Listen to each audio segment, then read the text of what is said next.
गेली 6 टर्म त्या ठिकाणी बबनदादा शिंदे प्रतिनिधित्व करतात. या आमदारांना आपण चॅलेंज म्हणून आपण त्या ठिकाणी उभा राहत आहे. काय नक्की आपलं चॅलेंज असेल? या मतदारसंघात तर त्यांच्याकडं कोणतंही एकही काम आज त्यांनी मत मागायसाठी झालेलं दिसत नाही आणि त्यामुळं ते सपशेल अपयशी ठरले. कारखाना बंद पडल्यानंतर आपण लोकसभेला महायुतीच्या बाजूने गेलात, नक्की का आपण असं करावं असं वाटतं? राजकारणासाठी कोणतीही संस्थेचा बळी जाऊ नये हा प्रामाणिक हेतू होता. बबन शिंदेंनी अजित पवारांच्या बरोबर राहणं पसंत केलं आणि आत्ता शरद पवारांच्या भेटीगाठी सुरू आहेत. यामागचं कारण काय असेल? परत आज पवारसाहेबांची भेट घेत आहेत हे त्यांचे दुटप्पीपणा आहे. त्यांचा स्वार्थ जिथं साधेल त्या ठिकाणी ते जातात. त्यामुळं त्यांना लोकांनी ओळखलंय.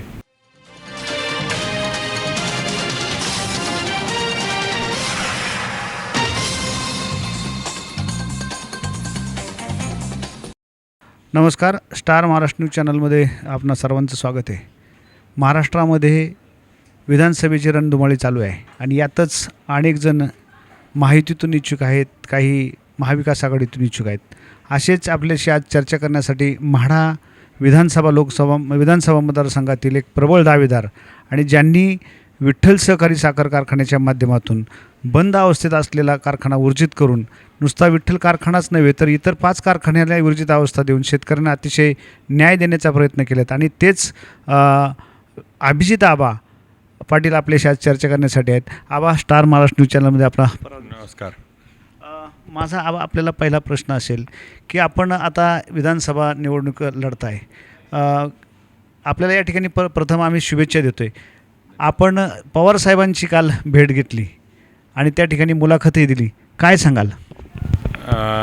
खरं तर आज आपल्याला देखील माहिती आहे की विधानसभेच्या निवडणुकीमध्ये प्रत्येक पक्षाकडे मागणी करणं आणि त्या ठिकाणी आपला दावेदारी असणं हे कळवणं अपेक्षित असतं आणि त्याप्रमाणे आम्ही कळवली.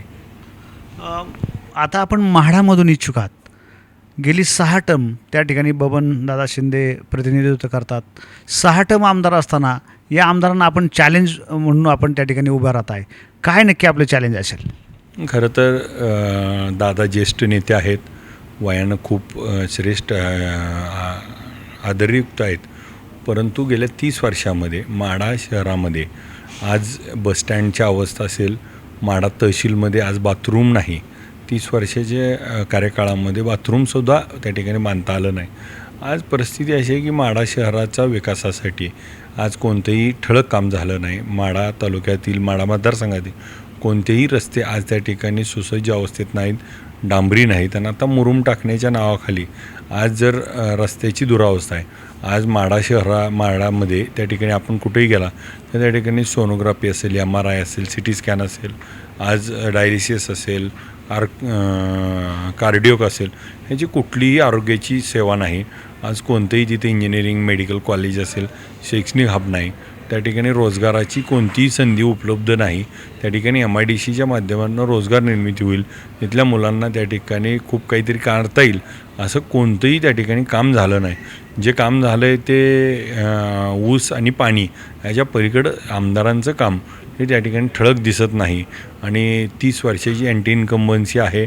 त्या ठिकाणी आता ते स्वतः उभारत नसून त्यांचे चिरंजीव उभारत आहेत आणि त्यांनी त्यांचं कर्तृत्व सिद्ध केलं नसल्यामुळं त्यांच्याबद्दलची खूप मोठी निगेटिव्हिटी आहे. आणि दुसऱ्या बाजूला मी विठ्ठल कारखाना बंद असलेला सुरू करून त्या ठिकाणी दराची स्पर्धा लावली आणि त्यामध्ये शेतकऱ्यांचा फायदा झाला. आणि मग आमदाराच्या पोराला आमदार करण्यापेक्षा एक सामान्य कुटुंबातल्या शेतकऱ्याच्या पोराला आमदार करा ही भूमिका घेऊन आम्ही पुढे जातो आहे. माढ्यामधून गेली 28 वर्ष आपण म्हणता की विकास झालेला नाही. बबन शिंदे अपयशी ठरले त्यामध्ये? नक्कीच ज्या पद्धतीनं विकास होणं अपेक्षित असतं तो विकास झालेला नाही. कारण आपल्या अलीकडच्या मतदारसंघातील पेरिफेरियल जर विचार केला तर मतदारसंघातल्या आमदारांनी 5,000 6,000 कोटीचे निधी आणलेत आणि मतदारसंघात मात्र 500 कोटीचा निधी आला आहे आणि तो पण देखील तुटपुंज आहे. आणि त्या ठिकाणी विकासाची कामाची व्याख्याच अजून त्या ठिकाणी झालेली नाही. आणि लोकांना ऊस नेणं आणि ऊसाच्या पलीकडे त्या ठिकाणी न बोलणं. आज मुख्य रस्ते कोणतेही झालेले नाहीत. आज रेल्वे स्टेशनला त्या ठिकाणी रहदारी नाही, थांबे नाहीत. आज बसस्टँडची अवस्था तीच आहे. आज कोणत्याही बाबतीत ठळक म्हणून काम त्यांना कोणतंही सांगता येणार नाही. गेल्या 15 वर्षात जो नवीन मतदारसंघ झाला या मतदारसंघात तर त्यांच्याकडं कोणतंही एकही काम आज त्यांनी मत मागायसाठी झालेलं दिसत नाही आणि त्यामुळं ते सपशेल अपयश ठरलेत. विठ्ठल सहकारी साखर कारखान्याच्या वरती मध्यंतरी जप्ती आली होती, कारखाना बंद केला होता. आपण शरद पवारांनी 1.5 वर्षापूर्वी तुम्हाला उमेदवारही जाहीर केलं होतं.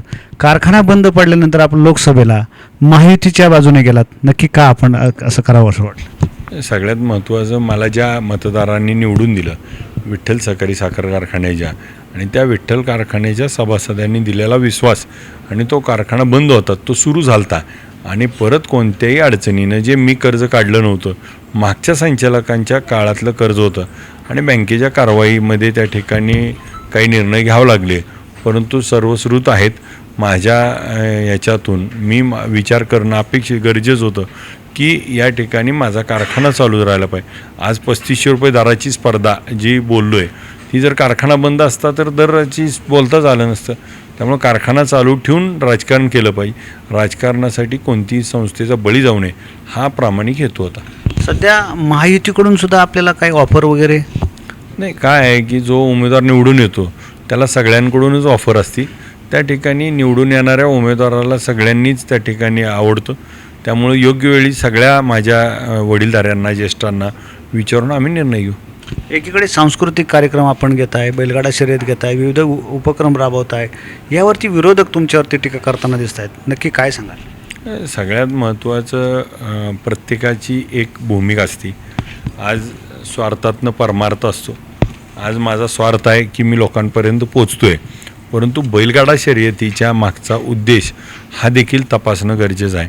बैलगाडा शर्यतीच्या मागचा उद्देश असा आहे की खिलार जनावरं जे आपण आईच्या नंतर गाईचं दूध ज्या देशीचं द्यायचो, ते आज खिलार जनावरं खूप कमी झालेत. आणि मग खिलार जनावरांना जर त्या ठिकाणी आपल्याला प्रोत्साहन द्यायचं असेल, या स्पर्धेच्या माध्यमातून खोंड होतील, खोंड असतील तर गायी येतील, आणि गाईच्या माध्यमातून परत एकदा खिलार जनावरं आपल्याला देशी गाईच्या माध्यमातून त्या ठिकाणी प्रोत्साहन म्हणून हे काम केलं जातं. कुस्त्याच्या बाबतीत टीका केली जाते, परंतु कुस्त्या ह्या मैदानी खेळ आहे, ज्याची आईवडील त्या ठिकाणी मोलमजुरी करतात. त्या पैलवानाला जर खुराकासाठी त्या ठिकाणी आपल्याला काही देता आलं तर त्या खुराकाला म्हणून मदत, आणि कुस्ती खेळल्याशिवाय त्याची प्रॅक्टिस देखील होत नाही, आणि म्हणून कुस्तीचं मैदान प्रत्येक गावोगावी जत्रेत केलं जातं. आज दहीहंडीचा सारखा उत्सव आहे जो श्रीकृष्णानं त्या ठिकाणी सुरू केलेला आहे, आणि मग आज खेळपैठणीच्या माध्यमातून मायमाऊलींना त्या ठिकाणी चांगलं व्यासपीठ निर्माण होतं आहे, आणि मायमाऊलींनी त्या ठिकाणी स्पर्धेमध्ये भाग घेऊन जिंकत आहेत. हे खरं तर सांस्कृतिक कार्यक्रमाचा ठेवा हा प्रत्येकाने जपला पाहिजे. सांस्कृतिक ठेवा हा एक आपलं अंग आहे, आणि ते कुठेही विसरता कामा नये. या समाजाचं आपण काहीतरी देणं लागतो, ही भावना देखील आपल्यात असली पाहिजे, आणि ती भावना त्यांच्यात नसल्यामुळे ते माझ्यावर टीका करतात. एकीकडे राष्ट्रवादीमध्ये 2 गट पडले मध्यंतरी. आमदारांनी, बबन शिंदेंनी अजित पवारांच्याबरोबर राहणं पसंत केलं, आणि आत्ता शरद पवारांच्या भेटीगाठी सुरू आहेत. यामागचं कारण काय असेल? मला आपल्याला आठवत असेल तर कुर्डवाडीमध्ये बबनदादा शिंदे साहेबांच्या वडिलांचा त्या ठिकाणी पुतळा अनावरणाचा त्या ठिकाणी कार्यक्रम होता कुर्डवाडीमध्ये. मी देखील त्या कार्यक्रमाला आवर्जून उपस्थित होतो. त्यांनी आमंत्रणावरती त्या ठिकाणी शरदचंद्र पवार साहेबांच्या हस्ते उद्घाटन झालं होतं, आणि धनंजय मुंडे त्या काळामध्ये त्या ठिकाणी उद्घाटनाला होते. आणि त्या दिवशी बबनदादा शिंदे साहेबांनी माझ्यासमोर भाषणामध्ये, आपण क्लिप काढून बघा, त्यांनी सांगितलं की पवारसाहेबांनी मला 6 वेळा आमदार केलं, माझ्या भावाला आमदार केलं, माझा जावाई आमदार आहे, माझा युवाई आमदार आहे, पोरं कारखान्याची चेअरमन झाली, सगळी पदं भोगली. म्हणून त्या ठिकाणी त्यांनी डोळ्यातून पाणी आणले आणि रडले, अश्रू ढाळले, आणि काही दिवसातच पवारसाहेबाला सोडून गेले. आणि परत त्या ठिकाणी गेल्यानंतर आज लाडली बहिणाचा दादांच्या साक्षीनं कार्यक्रम घेतला, आणि त्यानंतर जाणवलं म्हणून त्या ठिकाणी परत आज पवारसाहेबाची भेट घेत आहेत. हे त्यांचे दुटप्पीपणा आहे. त्यांचा स्वार्थ जिथं साधेल त्या ठिकाणी ते जातात, असं ह्या सगळ्या ह्याच्यावरून दिसतं. त्यामुळं त्यांना लोकांनी ओळखलं आहे. भविष्यामध्ये त्यांना त्यांच्या तिकिटासाठी, त्यांच्या वैयक्तिक काही कारणासाठी जात आहेत. त्यामुळं तो आजची काळातली गरज आहे. आज मी ज्या भावनेनं त्या ठिकाणी मला काही निर्णय घ्यावलं ते माझ्या संस्थेच्या अडचणीमुळे झाले होते. माझ्या वैयक्तिक कोणत्याही कारणासाठी मी तिकीट मागायला कोणाकडे गेलो, त्या ठिकाणी माझ्या अडचणीत आणि त्यांच्या अडचणीतला हा फरक आहे. सध्या सोलापूर जिल्ह्यामध्ये सर्वाधिक कारखान्याचा तुम्ही 3500 रुपये दर निश्चित केलेला आहे. आपल्याला विरोधकही यावर टीका करतायत. हे शक्य होईल कारखान्याचा 3500 रुपये दर देणं? एक तर सगळ्यात महत्त्वाची गोष्ट समजून घेतली पाहिजे ज्यावेळेस विठ्ठलची निवडणूक लढलो त्यावेळेस कारखाना बंद आहे सुरू करतो बोललो होतो, 7,26,000 गाळप केलं. मागचे 40 कोटी देतो दिले. त्या ठिकाणी पहिल्या वर्षी 2500 रुपये भाव देतो म्हणलं दिलं. गेल्या वर्षी 2825 ते 3000 देतो दिले. 10 लाख करतो म्हणलं 10 लाख 81 केलं. जे बोललो ते आजपर्यंत केलं. त्यामुळे हे पण काय अवघड नाही आहे, हे पण देणार आहे. काल मी आपल्या माध्यमातूनच ऐकलं की त्यांनी बोलले की त्या ठिकाणी हा निवडणुकीपुरता दर आहे. तर निवडणुकीपुरता दर नसून हा दर आहे. त्यांनी मला बोलले की हा 5 वर्षे देऊन दाखवावा. माझी दादांना विनंती आहे की दादा आपण मुलाला उभा करून पाठिंबा देण्यापेक्षा माझ्यासारख्या शेतकऱ्या पोराला त्या ठिकाणी पाठिंबा द्या. मी 5 वर्षे दर देऊन दाखवतो. तुम्ही शरद पवारांची काल भेट घेतली, मुलाखत केली. नागरिकांमधून हे केलं जाते तुम्हाला, तुतारी हातात घ्या. नक्की काय तुम्ही सांगाल, तुतारी हातात घेणार? नक्की उद्याच्या काळामध्ये माझ्या सर्व सहकाऱ्यांना, माझे सर्व ज्येष्ठ आहेत, जे माझ्यासोबत काम करत आहेत, जे माझ्या राजकीय जीवनामध्ये मला साथ देत आहेत, ह्या सगळ्यांना विश्वासात घेऊन, सगळ्या माढा मतदारसंघातील लोकांना विश्वासात घेऊन योग्य तो निर्णय आम्ही घेऊ. आत्ता जर पाहिलं आपण की महिलांवरील अत्याचार असतील, मुलींवरील अत्याचार होत आहेत, याबाबत नक्की तुमचं काय मत आहे? नक्की याला जबाबदार कोण आहे? ह्याला एकतर शासनानं कडक धोरण स्वीकारणं गरजेचं आहे. म्हणजे मी ह्या समर्थनात आहे की त्या ठिकाणी छत्रपती शिवाजी महाराजांनी एकाने जर अतिप्रसंग केला तर त्याचा चौरंग केला होता. आणि अशा कडक शिक्षा जोपर्यंत होणार नाही तोपर्यंत, जबरी त्या ठिकाणी भीती बसणार नाही तोपर्यंत असले प्रसंग थांबणार नाहीत. आज माझ्या मायमाऊली त्या ठिकाणी फिरत असताना बिनधास्तपणे फिरल्या पाहिजे. का तर त्यांना जोपर्यंत तिथं आज सुरक्षित वाटलं पाहिजे आणि सुरक्षितता देणं हे सरकारचं काम असतं. सरकारने त्या पद्धतीची पावलं उचलायला पाहिजे आणि कडकातली कडक भूमिका घेऊन त्या ठिकाणी अशा नराधामांना त्या ठिकाणी एकदम कठोर शिक्षा देऊन ही एक मिसाल केली पाहिजे की कुणाचा माझ्या मायबाऊलीकडे बघताना नजर त्या ठिकाणी नाही तर त्याचे डोळे काढले जातील, अशा पद्धतीची भूमिका घ्यावं लागेल. 28 वर्ष बबनदादांनी या ठिकाणी माडाचं राजकारण केलं आहे, समाजकारण केलं आहे. तुम्हाला यावेळेस चॅलेंज वाटतं त्यांना? नाही, मुळामध्ये आज ज्यांनी 30 वर्ष काम करून आज मूलभूत प्रश्न सुटले नसल्यामुळं आणि आज ते त्या ठिकाणी माझ्यावरती, विठ्ठल कारखान्यावरती आरोप करत आहेत. ह्याच्यावरून मला ते जाणवतं आहे की ते मनातून हरलेत. त्यामुळं मी मनातून जिंकलेलं असल्यामुळं मी जिंकणार आणि ते मनातून हरलेले असल्यामुळे हरणार. यापुढे आपण माढा मतदारसंघामधून प्रबळ दावेदार आहात, लढण्यास इच्छुक आहात. आपलं व्हिजन काय असेल नक्की माढा मतदारसंघासाठी?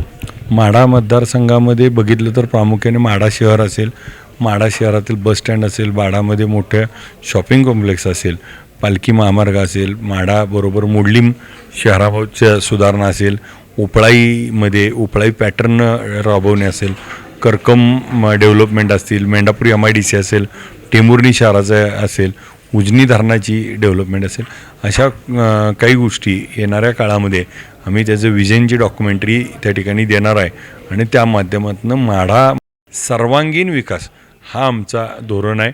माझा माढा मतदारसंघ त्या ठिकाणी समृद्ध झाला पाहिजे, सुसज्ज झाला पाहिजे, सुरक्षित असला पाहिजे आणि त्यामधून सगळ्यांना त्या ठिकाणी लाभ झाला पाहिजे. तर हे होते माढा विधानसभा मतदारसंघातून विठ्ठल सहकारी साखर कारखान्याचे चेअरमन अभिजित आबा पाटील यांनी आपल्याशी सडेतोड अशी माढा मतदारसंघातील प्रश्नांवरती बातचीत केलीत. आबा, तुम्ही स्टार महाराष्ट्र चॅनलमध्ये बोलल्याबद्दल आपल्याला धन्यवाद. धन्यवाद.